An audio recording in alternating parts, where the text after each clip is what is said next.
You bet. Surreal moment.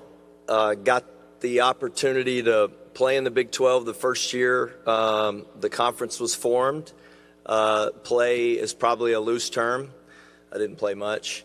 Got to be a part of it as an assistant under an awesome coach in Scott Drew, and then got the opportunity to start our career under James Dickey at Texas Tech as the director of basketball operations in the Big 12. So, it's awesome to be back and be a part of it as a head coach, and thrilled about just the opportunity to represent the Red Raiders, and really the history most currently of competing for a national championship game, and just the history that goes with Texas Tech basketball. It's a thrill to be here and to be a part of it. Okay, wait for a microphone and we'll get started with questions. Coach, we're going to go to your left on the second row. Nathan Gies, Lubbock Avalanche Journal. You brought up Scott Drew. You got another former colleague in Jerome Tang also in the conference. What have they kind of meant to you throughout your career, not just professionally, but also kind of at a personal level? Yeah, just what a tremendous group of guys. I mean, you can talk about how great they are as basketball coaches. That's obvious for the world to see, but what people don't see is just what amazing men they are. They're great husbands. They're great fathers. They care about the people that are around them. Someone asked me earlier, what is it that you learn most? And I think when you're around Coach Drew, he's always trying to do something for you. He's always trying to help you in some way, and he's just got a heart to give. And in a world where a lot of people are trying to get, I think what represents those guys, they're always giving to other people.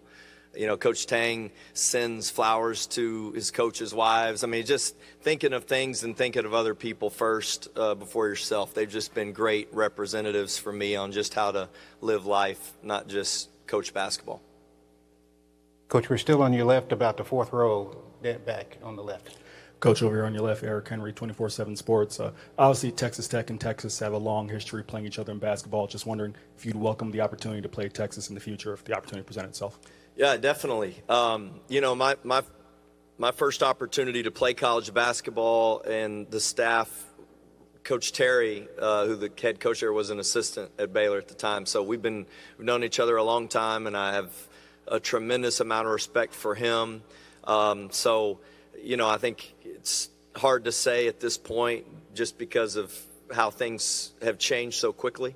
But I know we would definitely welcome the opportunity in the future, and definitely would look forward to that possibility.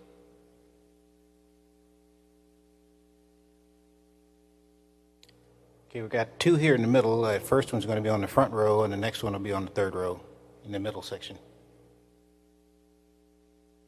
Neil Meyer with the Front Office News. You guys made it an emphasis to go out and grab Joe Toussaint in the portal this offseason. Just talk about what you have seen from the West Virginia transfer in this time span. Yeah, I mean, honestly, with our roster in the transfer portal, we've got 5 new guys, and one common thing they all have is they played in the NCAA tournament last year. So that was a focus of ours. And obviously, when we got to the end, Joe was one of the final pieces to the roster. And I think what we had to start with was who's got the grit and the mentality to help us early, to know that you're going to have to win some games in different ways in this league, especially defensively. And Joe's such a great competitor. And when you talk to people about Joe, what they'll tell you is he's tremendous in the locker room, and everybody loves playing with him. And if you can get those components with a new team, and you can get that unselfishness, I think that's where you start with Joe. But then just in practices, he's been a great teammate. We chart how many times people give high fives or interactions, how do you pat people on the back, whatever. And he leads our team, and it's not close. So I think those things are honestly what we've learned to appreciate and why we love him. I think he'll really help us in a lot of ways offensively, getting into the paint, putting pressure on the rim. He's gotten better as a decision maker. But more than anything, Joe's been a tremendous teammate. Hey, we're still in the middle section, Coach, on the third row. Yeah, Coach Kevin Sweeney from Sports Illustrated. Obviously, the last couple of years at North Texas, you guys played one of the slowest tempos in the country. I'm curious how you balance that and the success that it had with I'm sure recruits probably wanting to play a little bit faster at a high level like Texas Tech. Kevin, I bet you can't imagine what everybody said bad about us in recruiting. You know, having played the slowest pace in the country the last 2 years and having one of the best defenses, we also had, you know, the best road neutral record in the country the last couple of years. So we felt like that gave us the best chance to win, and then especially getting in the NCAA tournament. How do we win games in the NCAA tournament? And we looked at that at the end. And honestly, Coach Beard, Coach Adams allowed us to really study that 2019 championship game against Virginia, which had two of the slower-paced teams, and we went out and met with them, and that's where they helped us. We put the side defense in 3-4 years ago, and it really has helped give us what we felt like was 3 conference championships in different ways, and we just felt like it gave us the best chance to win. Where I think if you turn the page and people can look at our roster, we've got a extremely athletic team. We don't have the same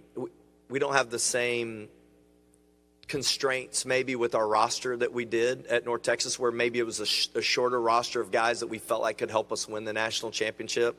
And so we've branched out, hired a great guy, Dave Smart, who's played on the 24-second shot clock in Canada for his entire career. And so that's a different mentality, right? And really excited about how we can put pressure on defenses quicker.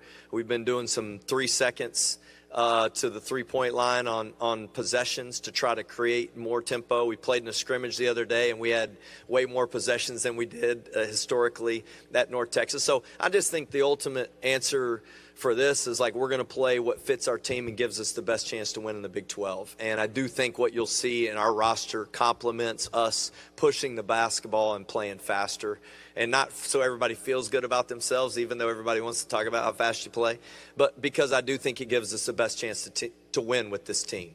Now, when you get in Big 12 play and injuries, I mean, that can dictate a lot of things of what you end up doing with your roster. But at this time, I'm really excited about the way we're playing, and I think people will see a different type of basketball than maybe what they've seen the last few years.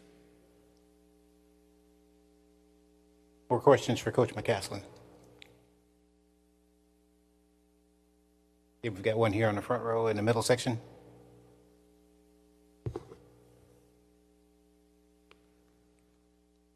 Hi, Coach. Ryan Roberts, Riverfront, Cincy. Can you just describe what an addition like Cincinnati does for the Big 12? Yeah. Actually, I coached a player in junior college that signed to play at Cincinnati. And, you know, and having grown up in an era where Cincinnati basketball regularly played in NCAA tournaments and went to, you know, deep runs, and, you know, just the area and the love for basketball. I mean, I think there's just a lot of excitement with the new additions, you know, and Cincy being one of them. Just when you think of Cincinnati, you think of basketball. I do, growing up. So I know Wes has done a tremendous job there and will continue to grow the program, and excited to have all the new additions to the Big 12.